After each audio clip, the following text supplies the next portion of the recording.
Comenzamos una nueva edición de Café Financiero con toda la información que usted necesita para manejar mejor su dinero. Hoy vamos a brindar información para todas las personas que usan los cajeros automáticos con temor. Cuántos salen y qué incluyen los seguros que ofrecen las entidades bancarias para protegernos contra la posibilidad de que nos roben a la salida de los mismos. Vamos a repasar cuáles son las mejores opciones para quienes están buscando invertir su dinero, y en el último bloque vamos a hablar sobre seguros para embarcaciones. ¿Son conscientes los propietarios de estos vehículos de los riesgos que afrontan al utilizar su embarcación y cuáles son los seguros que existen en el mercado local para protegerlos contra esos riesgos? Quédese con nosotros. Tras el siguiente intervalo vamos a regresar con todos estos temas y vamos a responder como siempre a todas sus consultas. Aquí estamos ya con la presencia de Santiago Chelala, está también Yamila Escala y nuevamente nos acompaña Augusto Posleman en esta oportunidad para darnos algunas recomendaciones de inversión. ¿Qué tal? ¿Cómo andan todos? Hola, ¿qué tal? Bueno, gracias por estar nuevamente. Vamos a comenzar, como siempre, con los temas que tenemos para hoy. Y en los próximos días, 20 entidades bancarias de todo el país estarán ofreciendo créditos para pymes a una tasa fija del 10% anual y a plazos de hasta 36 meses. Santiago nos brinda esta información. Así es, Alejandro, es una de las líneas de crédito más atractivas que hay hoy en el mercado para financiar la producción. Es una tasa que está subsidiada por el Ministerio de Industria. Fue Deborah Giorgi, la ministra de Industria, la que dio a conocer esta licitación que, como dijiste, implicó la participación de 20 bancos, los 20 más importantes, digamos. Hay muchas entidades financieras que van a estar otorgando estos créditos que tienen hasta 6 puntos de subsidio por parte del Gobierno Nacional. Una tasa de interés fija a 36 meses del 10%, es decir, muy por debajo de lo que es la inflación real. ¿Para quién están ofreciendo estos créditos? Bueno, para pequeñas y medianas empresas. El monto máximo es de 300.000 pesos al que pueden acceder. En total se van a repartir 300 millones de pesos de una línea de financiamiento que ya implicó 3.000 millones de erogaciones. Así que es un esfuerzo, esto que anunció la presidenta durante su discurso en la Asamblea Legislativa, es un esfuerzo del Gobierno Nacional para financiar la producción. Pueden participar empresas de industria, de servicios, de diferentes áreas de la economía real. Hay que llenar generalmente algunos formularios. Las cámaras empresarias son las que tienen esta información, así que cada una de las empresas puede acercarse a las cámaras empresariales para ver cuáles son los formularios, o directamente a los bancos y a las entidades financieras que también tienen asesores para ayudarlos a acceder a estas líneas de financiamiento del 10%, que son hoy las más baratas del mercado. Muy bien, una iniciativa importante para apoyar justamente a las pymes, que son una fuente muy importante de puestos de trabajo. Vamos a cambiar de tema, vamos ahora a brindar información para todas aquellas personas, como dije al principio del programa, que usan los cajeros automáticos con temor. ¿Cuánto sale y qué incluyen los seguros que ofrecen los bancos para protegernos contra la posibilidad de que nos roben a la salida de los mismos? Bueno, vimos que la oferta es variada, cubren en realidad en torno al límite de extracción que cada uno tiene en el banco y a 200 o 300 metros de la entidad, según esto difiere según el banco, del cajero en el cual se sacó el dinero. Por otro lado, muchos bancos incluyen seguros de vida en torno a los 30.000 pesos y los gastos que tienen que ver con la pérdida de llaves en un eventual robo, o incluso los gastos por hospitalización en el caso de existir una agresión física. También cubren en algunos casos este tipo de seguros el dinero que se extrajo por ventanilla, o incluso también los artículos comprados con tarjeta, ¿no? Pero en distintas variaciones que tienen las entidades que ofrecen este tipo de seguro. Es así que por un costo mensual, vemos en pantalla, de 3 pesos por mes. La Nación ofrece este tipo de seguro, también Ciudad en el mismo valor, Provincia con 4 pesos por mes, Ciudad en otra categoría. En realidad vamos a ver que en algunas entidades difiere según el límite de extracción que uno tenga. La suma asegurada varía y por ende es más costoso. Entonces después tenemos a Credicop en el mismo valor que Ciudad en 6 pesos y Macro también con 6 y Nación Premium en 7 pesos. Después ya pasamos, como les decía, a los más costosos en el caso de Santander Río con 8 pesos por mes y 9 pesos para Ciudad Premium, Galicia y Francés. Después ya en 10 pesos tenemos a Standard Bank y en 11 a Patagonia. La otra categoría de Standard Bank con 14 pesos mensuales. Con lo cual, bueno, uno si tiene un nivel, un límite de extracción más elevado, tendrá que pensar en un seguro un poquito más caro. Pero en realidad, la realidad es que la oferta existe y que varían mucho las condiciones según la entidad, pero si uno quiere asegurarse contra robo en la extracción, cuando va a sacar plata del cajero, tiene la posibilidad de hacerlo. Opciones entonces interesantes para sentirse un poco más seguro cuando uno va a hacer esa operación.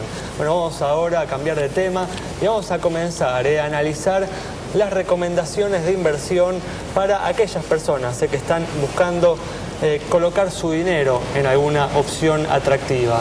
Contanos, empecemos por ejemplo, Augusto, con una opción para un inversor conservador. Y ahí nosotros siempre estamos mirando lo que se llama renta fija en el mercado financiero, básicamente bonos en dólares, que tiene un comportamiento similar al que es un plazo fijo porque uno tiene una tasa de interés garantizada. Y ahí hay un menú de alternativas amplísimo dentro de los bonos nacionales, los provinciales e incluso los municipales. Yo diría hoy que para un caso conservador, un bono de la ciudad de Buenos Aires, como el que hoy existe en el convencimiento en 2015, en dólares, o 2017, un bono recién emitido hace una semana atrás, con rendimiento de aproximadamente el 9%, es una alternativa muy conservadora. Pero el inversor, Augusto, tiene que mantener el dinero hasta el vencimiento, ¿no? Porque puede variar el precio de ese activo a lo largo del tiempo, ¿no? Sí, la realidad es que cuando uno piensa en una inversión de más de mediano plazo, ese es el tipo de activo que tiene que mirar. De todas formas, son todos activos que tienen muchísima liquidez en el mercado, que uno puede comprar y vender en cualquier momento. Es decir, uno se puede hacer de los fondos no esperando el vencimiento. Sí, en ese caso habrá que ver la variación de precio. Pero estamos hablando de activos, como decíamos antes, de menor volatilidad, activos donde su variación de precio es menor que otros comparativos, por ejemplo, con bonos de la provincia de Buenos Aires u otro tipo de activos como las acciones, por ejemplo, ¿no? Estos tienen un cierto comportamiento más estable, digamos. Muy bien, opciones entonces que pueden mirar aquella persona acostumbrada a colocar su dinero en un plazo fijo en un banco. Nos vamos con esta información a un corte, en instantes estamos de regreso. Y aquí estamos, ya también está con nosotros Claudio Said, que es productor de seguros y que nos va a ayudar a responder las consultas que ustedes nos han enviado en materia de seguros. ¿Qué tal, Claudio? ¿Cómo andás? Muy bien. Gracias por venir. Con Claudio vamos a responder consultas que tienen que ver con seguros de vida y de retiro, pero eso en unos instantes. Antes vamos a responder consultas sobre el estado de los bancos y comenzamos, Santi, con la pregunta de Patricio sobre el Standard Bank. Una entidad que estaría a punto de ser comprada por el Banco Industrial y Comercial de China. Tiene un patrimonio de 1.348 millones de pesos, depósitos 11.541 millones y muestra resultados positivos de 266 millones de pesos. Cara sonriente para el Standard Bank. Bueno, también se comunicó Carlos para conocer el estado del nuevo Banco del Chaco. El agente financiero de la provincia del Chaco tiene un patrimonio de 258 millones de pesos. Como vemos en pantalla, depósitos por 2.255 millones y resultados positivos de 45 millones de pesos. Cara sonriente también para el nuevo Banco del Chaco. Muy bien, llegó un momento entonces de comenzar a responder las consultas que nos han enviado en materia de seguros. Y vamos a comenzar, Claudio, con la pregunta de Alicia, que nos cuenta que su papá falleció hace unas semanas, lamentablemente. Tenía un seguro de vida contratado, pero ella no sabe si le corresponde algo del mismo. Como por esas cosas de la vida, nos dice, no tiene ningún trato con su mamá y sus hermanos, no tiene manera de averiguarlo, ¿no? Quiere saber si existe alguna otra manera de conseguir esta información o si, en caso de ser beneficiaria, la compañía de seguros se va a poner en contacto con ella. Bueno, si ella es beneficiaria de la póliza, nadie más que ella puede cobrar ese beneficio. Claro. El tema es que no puede saberlo y no hay en la Argentina un registro de beneficiarios que permita consultar y acceder a ese banco de datos y saber si ella es beneficiaria. Esto se soluciona contratando los servicios de un productor asesor, porque todos sabemos quién es nuestro cliente, si falleció sabemos a quién ir a buscar y a qué beneficiario ir a buscar. O sea, la única manera en el caso de Alicia es hablar con sus hermanos, con su madre y conseguir la póliza y ver... Al menos preguntarle qué compañías están asegurados, porque preguntando a la compañía si es beneficiaria le van a contestar que sí. La compañía salir a buscar un beneficiario puede hacerlo o no, no es obligación. Muy bien. En algún momento, Claudio, se habló justamente de armar un registro aquí en la Argentina, ¿no? Sí, se armó y quedó trunco. En España hay un ejemplo que funciona, hay un Banco Nacional de Datos de Registro de Beneficiarios de Seguros de Vida. La persona hace una consulta, obviamente no puede acceder a todo lo que existe, claro, pero le contestan si él es o no beneficiario. ¿Y se va a avanzar con ese proyecto o quedó olvidado? No lo sé, creo que hace 3 o 4 años que no hay nada sobre eso. Bueno, muy bien, bueno, quédate un instante, ya vamos a cambiar de tema y seguimos respondiendo a las consultas de seguros. Y vamos a hablar de una noticia económica, porque la semana pasada, por primera vez desde noviembre, las reservas internacionales del Banco Central superaron los 47.000 millones de dólares. Santiago nos amplía este tema. Así es, parece que este cerco cambiario que impuso el gobierno a la compra de divisas comenzó a dar algunos resultados positivos. Por ejemplo, las reservas internacionales que habían caído por debajo de los 45.000 millones ya recuperaron más del 5% y superaron 47.000 millones de dólares la semana pasada. Incluso, Alejandro, el dólar bajó 1 centavo, había estado durante un tiempo largo en 4.37 y cerró en 4.36 en la semana. Esto es producto de varios motivos. Uno de los principales es el aumento del precio de la soja a nivel internacional, que ha superado también los 495 dólares la tonelada. Y también, por supuesto, hay cierta debilidad en el dólar.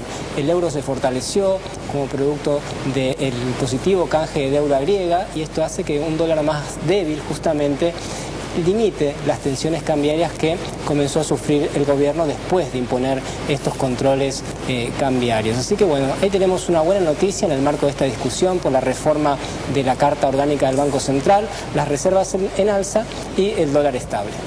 Sí, una noticia positiva, ¿no?, que evidencia justamente que el mercado cambiario está tranquilo y que no se esperan bruscos cambios, por lo menos por ahora, en el valor de la divisa. Eso sí, si el gobierno no enfrenta el problema de la inflación, se va a activar una bomba de tiempo que tarde o temprano va a estallar. Por ahí no en lo inmediato, por ahí no en el corto plazo, pero a la larga, si no se enfrenta el problema de la inflación y si el dólar se mantiene relativamente estable, puede haber graves inconvenientes. Bueno, vamos a cambiar de tema, vamos a seguir respondiendo a las consultas en materia de seguros y tenemos, por ejemplo, la pregunta de Leonardo, Claudio, que nos cuenta que el año pasado estaba evaluando contratar un seguro de retiro para obtener un ingreso adicional al momento de su jubilación. Obviamente, su idea era contratar una póliza en dólares porque con la inflación que hay una cobertura en pesos no tiene sentido, opina Leonardo, ¿no? Sí. Sin embargo, escuchó que ahora las compañías no pueden invertir sus fondos en el exterior. Entonces pregunta si tiene sentido no contratar un seguro de retiro en dólares si los fondos que uno va aportando solo se pueden invertir en la Argentina. Bueno, en primer lugar, siempre tiene sentido contratar un seguro de retiro complementario de la jubilación. Yo llevo más de 20 años asesorando a clientes sobre eso y llegado al final, más allá de un poco más de rendimiento, un punto más, un punto menos, la gran diferencia está entre tenerlo y no tenerlo. O sea, que digamos que eso es el punto básico. Yendo a la pregunta puntual, la inversión que uno hace en el plan de retiro puede diversificar en la moneda y puede diversificar en qué tipo de activos va a invertir. Gracias a Dios, en el mundo globalizado que vivimos, invertir en la Argentina no significa invertir en activos locales. Uno puede invertir en la Argentina, por ejemplo, en CDR, que están reflejando acciones de Estados Unidos, puede invertir en bonos argentinos en dólares. Es decir, hoy las compañías, a raíz de esta resolución de que no pueden invertir en el exterior, están ideando nuevos fondos que les permitan reflejar lo que pasa en el exterior en fondos invertidos localmente. Es decir, que siempre es bueno y cuanto más diversidad de de cosas tengamos para invertir, mejor. Muy bien, muy claro. Y vamos a seguir hablando justamente de alternativas de inversión. Habíamos hablado antes de las recomendaciones para los inversores más conservadores. Ahora Augusto va a dar una recomendación para los inversores más sofisticados. Sí, para aquellos inversores que se animen a hacer algún tipo de inversión un poquito más sofisticada, con un poquito más de volatilidad, existen básicamente dos alternativas. Yo diría lo que es renta fija y con un poquito más de riesgo. Existen en ese caso los activos en provincias como la provincia de Buenos Aires o provincia de Córdoba, provincias que tienen rendimientos hoy de sus bonos del 14-13%.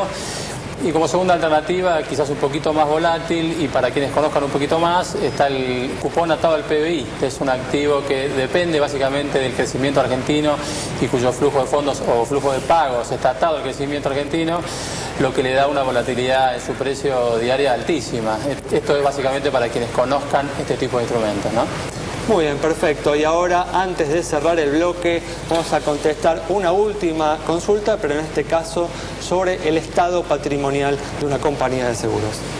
Para Juan Pablo, que nos consultó sobre la situación de la Holando Sudamericana, esta empresa presenta un activo de 461 millones de pesos, un pasivo por 401 millones de pesos, patrimonio 59 millones, 6 millones de pesos como resultado y presenta 248 millones de pesos como primas, informa 2.797 juicios, con lo cual con indicadores que se condicen con los del promedio del mercado es que le otorgamos la luz verde de nuestro semáforo.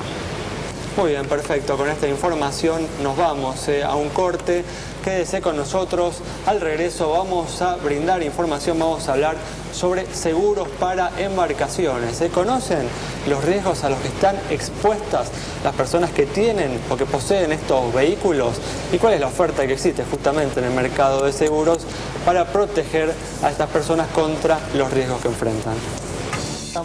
Nos está acompañando Patricio Iglesias, que es gerente técnico de la Mercantil Andina Seguros. ¿Qué tal, Patricio? ¿Qué tal? ¿Cómo están? Gracias por la invitación.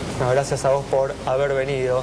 Y un trágico accidente que hubo a comienzos de febrero en San Fernando puso en el tapete los riesgos a los que están expuestos los propietarios de embarcaciones. En esa oportunidad, un yate embistió a una canoa que navegaba por un canal, causando la muerte de una mujer y de una de sus hijas. A partir de esto, Patricio, te pregunto, ¿no?, si son conscientes los propietarios de estas embarcaciones de los riesgos justamente que enfrentan. Bueno, mira, conciencia, todo depende de cada persona. El tema es que no es obligatorio el seguro de responsabilidad civil. Tampoco lo es el seguro sobre la embarcación. La ventaja sobre ese punto es que los clubes o los amarraderos, las marinas, sí exigen al propietario que presente la copia de la póliza, pero no le piden que tenga la extensión de responsabilidad civil a terceros, que es lo que por lo menos no podría en este caso hacer nada sobre las vidas que se perdieron, pero sí proteger a los terceros damnificados, ¿no? Sí, lógico, ¿no? Pues si la persona justamente, el propietario del velero no tiene bienes a su nombre, entonces el damnificado no va a tener manera de justamente ser resarcido, ¿no?, por el daño que se provocó. Exacto. Ahí está dando vueltas un proyecto y la autoridad que tiene que trabajar sobre esto es la Prefectura Naval Argentina, sobre la posible obligatoriedad, como ocurre con el seguro de automotores. Hoy todavía no está vigente, como les decía antes, pero hay un proyecto... Parece que tiene que haber más muertes, ¿no?, para que se avance, ¿no? Sí. Hoy por hoy lo que sí existe, y dentro de lo que es la cobertura amplia, que es la típica cobertura o la más completa para cualquier tipo de embarcación, un seguro de responsabilidad civil hasta el valor de la embarcación. Y una opción que es una adicional, que es hasta el doble del valor de la embarcación. Por supuesto que un proyecto nuevo tendría que buscar con una suma independiente del valor de la embarcación, porque hay embarcaciones de sumas chicas, pero que pueden provocar daños grandes. Claro, lógico. Y tendría que haber un piso que sea prudente para dar cobertura. ¿Qué es lo que incluyen estas coberturas, más allá de la responsabilidad civil? Bueno, es prácticamente un todo riesgo. La cobertura amplia te cubre cualquier tipo de daño que se le provoque a la embarcación, ya sea daño total o parcial, por cualquier causa náutica. Inclusive cubre la impericia del timonel. El incendio total y parcial, el robo total y parcial, la parte parcial solamente los elementos fijos al casco y en la medida que estén declarados en la póliza, Y después hay una serie de adicionales. En el caso de los veleros, que los nombrabas, la rotura de palo mientras compiten, la participación en competencia también es una adicional. Los daños por temporales, ¿no? Claro, También. exactamente. Temporal tenemos que recordar que es cuando se producen vientos muy fuertes, vientos más allá de los 30-35 nudos. Recién ahí es cuando se considera temporal y en la medida que tengan ese adicional en la cobertura, también están cubiertos contra todos los riesgos de la embarcación. ¿Y a partir de qué precio, cuál es el costo de estas coberturas? Mira, aproximadamente se calcula entre un 1,5 y un 2% del valor de la embarcación en forma anual. Digo 1,5 o 2 porque depende de todos estos adicionales a los que hacía mención y por supuesto que está directamente relacionado con eso. También en alguna compañía creo haber escuchado que hay como servicio de asistencia en caso de naufragio, ¿no existe esto? Claro, en realidad es un servicio de asistencia similar al de los automotores. Ajá. Es un servicio de asistencia y remolque. Primero te brindan una asistencia de mecánica ligera, después te remolcan si la embarcación no puede ser reparada rápidamente. Y después lo que decías mención también es si hay un caso de naufragio o algún accidente importante, sí, en forma posterior a rescatar primero a la tripulación y a los ocupantes, pueden trabajar sobre el reflotamiento del barco, ¿no? ¿Existe, Patricia, alguna estimación del porcentaje de propietarios de embarcaciones que tienen algún tipo de seguro? Mira, te doy algunos datos generales del mercado. El mercado de embarcaciones produce nuevos unos 8.000 barcos por año.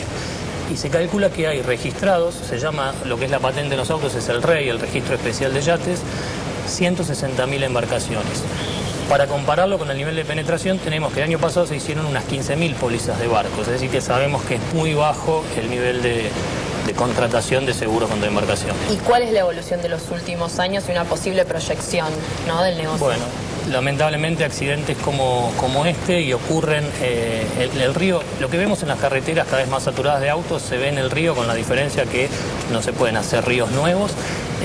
Eso está generando accidentes, incendios, problemas todos los fines de semana y eso va generando mayor conciencia asegurativa. También hay mayor cantidad de siniestros, entonces las tasas de a poco las tenemos que ir incrementando un poco porque los daños son mayores. Y los repuestos, en el caso de los daños de embarcaciones, en su mayoría importados para el caso de los motores, con las complicaciones que sabemos que hoy tenemos. ¿Han notado algún tipo de falta de repuestos en los últimos meses, Claro. producto de las restricciones? Todo lo que son motores, el 100% de los repuestos son importados y realmente si bien todavía hay un abastecimiento que sirve, que por lo menos no lo notamos, pero pensamos que en un futuro muy cercano puede llegar a haber algún inconveniente. Las embarcaciones se usan, por ejemplo, para ir a Uruguay o a Brasil. ¿Las pólizas cubren siniestros tanto en el país como en el extranjero? Claro, te cuento. La cobertura tiene un alcance que es Río de la Plata exterior, que es un límite geográfico que va desde el faro de Punta del Este hasta el Cabo San Antonio. Y después te cubren 20 millas alrededor del faro de Punta del Este y 20 millas a distancia de costa en la medida que hagas una navegación cobertura.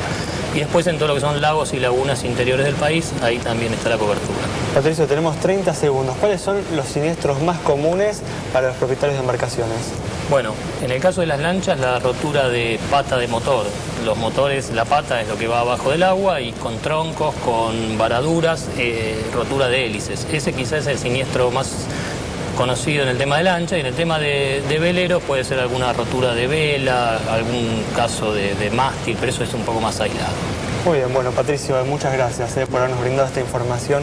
Nos vamos entonces con esta información sobre las coberturas que ofrece el mercado de seguros local para que los propietarios de embarcaciones estén adecuadamente protegidos contra los riesgos que enfrentan. Nos vamos nuevamente, muchas gracias por habernos acompañado. Nos encontramos el próximo domingo a las 19:30 aquí en Metro.